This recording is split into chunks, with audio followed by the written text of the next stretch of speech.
E eu acho que o amor começa aí. Começa quando você admite que o outro é alguém que existe independentemente de você, independentemente das impressões que você tem, independentemente do que você está sentindo.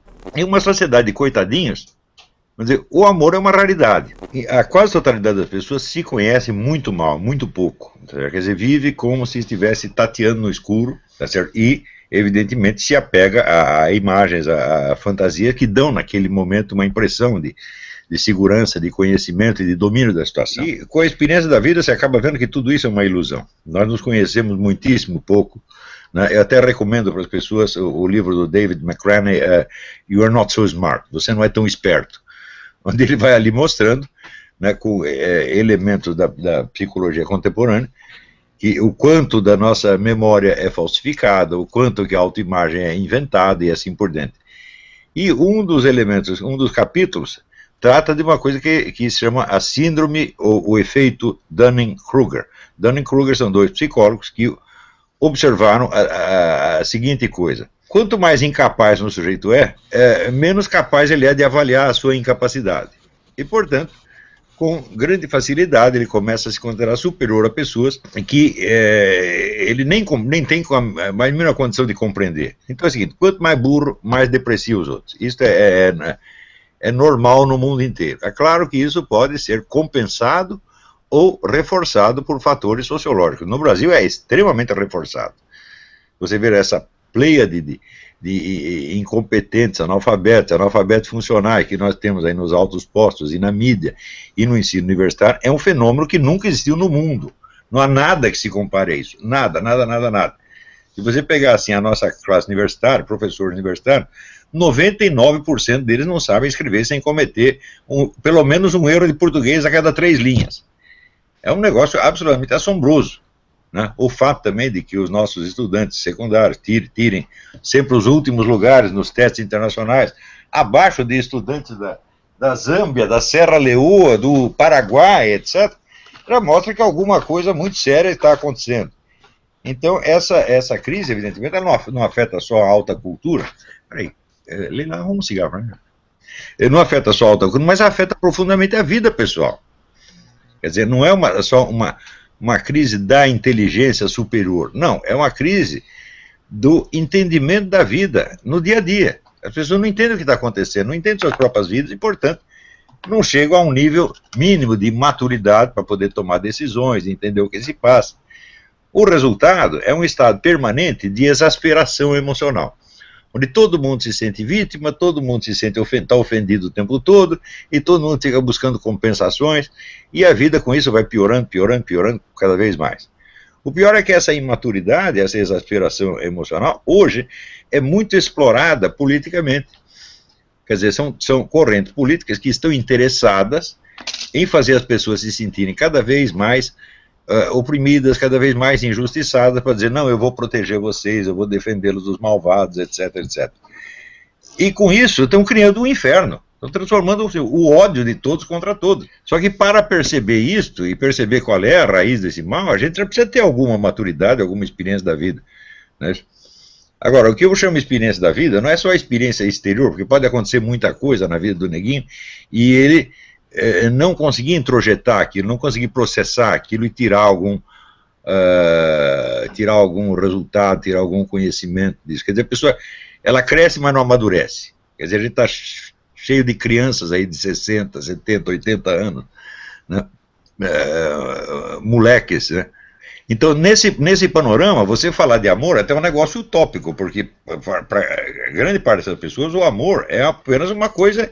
É um ideal, uma coisa idealística que elas nunca vão alcançar, porque elas não vão poder saber o que é isso, não vão poder vivenciar isso, tá certo? Então, em geral, vão reduzir o amor àquela paixão momentânea, né? Tem até uma história árabe famosa, que tinha uma moça muito bonita, muito rica, mas ela vivia muito reclusa em casa, e tinha um sujeito que estava apaixonado por ela, um homem rico também, e um dia estava passando a empregada da moça, e ele parou a empregada e começou a fazer um poema sobre a patroa dela. Não, a sua patroa era isso, era aquilo, era um sol, era os anjos.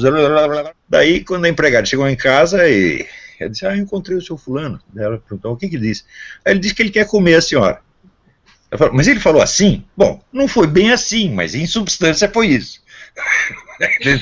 Então, em geral, o que você tem é apenas, vamos dizer, uma atração erótica, adornada com palavras, com símbolos, etc, etc, né?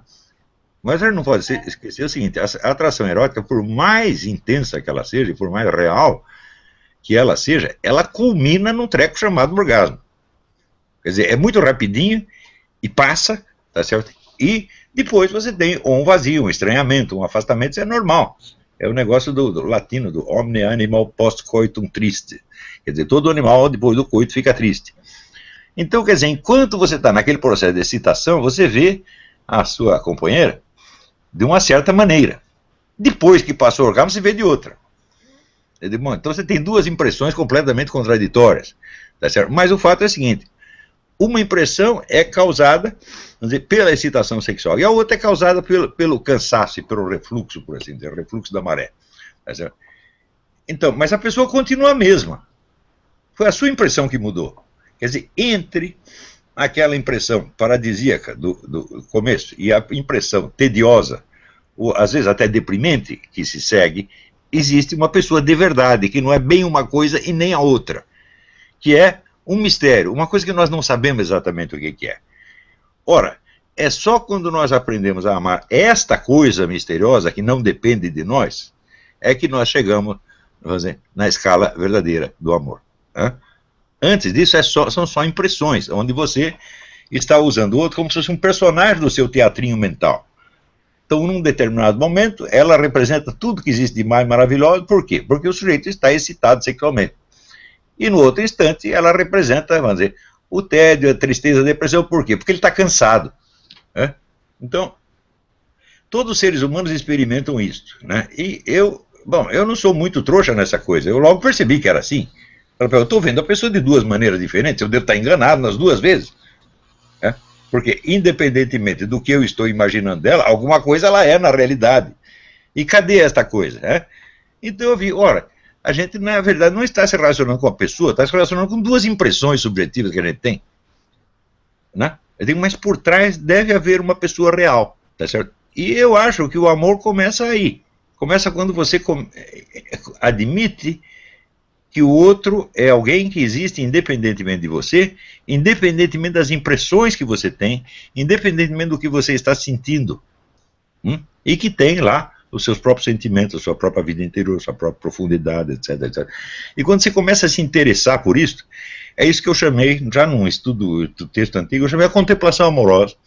Quer dizer, você olhar o outro querendo que ele seja aquilo que ele é, sem você querer alterá-lo. Fala, não, eu quero saber quem é essa pessoa mesmo, de verdade.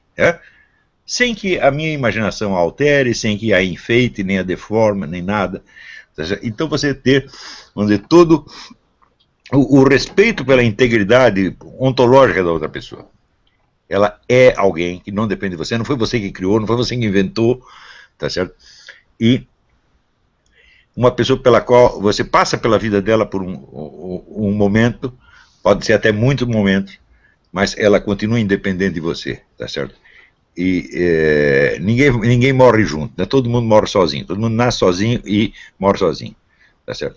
Portanto, existe esse mistério do outro, entendeu? Que pensando bem, é a coisa mais maravilhosa dessa vida. Porém, como as pessoas agem muito, ligam demais para o seu impulso emocional, seja positivo, seja negativo, não chegam a pegar a apreender esta realidade do outro. Né? Então é por isso também que, por exemplo, no Brasil as pessoas brigam muito. Né? Anos atrás eu conheci um americano aqui, um homem cultíssimo, que viveu algum tempo no Brasil, e ele dizia assim, esse é um povo muito nervoso. E ele tinha razão. Quer dizer, o brasileiro fica bravo por pouca coisa, ele se sente ofendido por pouca coisa, tá certo? É claro que é um país de pessoas frustradas, né? Eu, quando era moleque, eu vivia num bairro ali perto do Cambuci, e eu comecei, e logo não só eu e meu irmão, começamos a observar que só tinha pessoas fracassadas em volta. Não tinha uma pessoa que tivesse dado certo. Né? Aquilo era um bando de coitadinhos, de incompetentes, tá certo? De fracassados. E a gente olhava um para o outro e falava, pô, nós estamos ferrados aí, porque os adultos estão tudo assim, né? E a gente tinha muita dó das pessoas, né?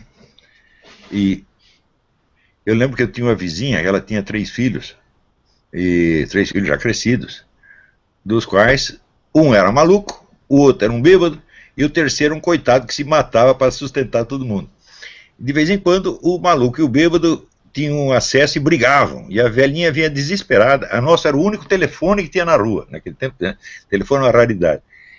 Então ela entrava em casa falando, dona Anice, posso telefonar para o psicopata? Né? E daí o meu irmão ele não sabia se ria ou se chorava.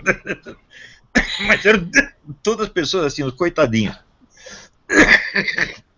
Em uma sociedade de coitadinhos, vamos dizer, o amor é uma raridade. Em geral, o que você tem são fantasias, são emoções, são desejos que simulam para a pessoa, simbolizam o amor. E de fato, alguma coisa do amor tem, são aspectos simbólicos, sinais do amor, mas não são amor efetivamente, né?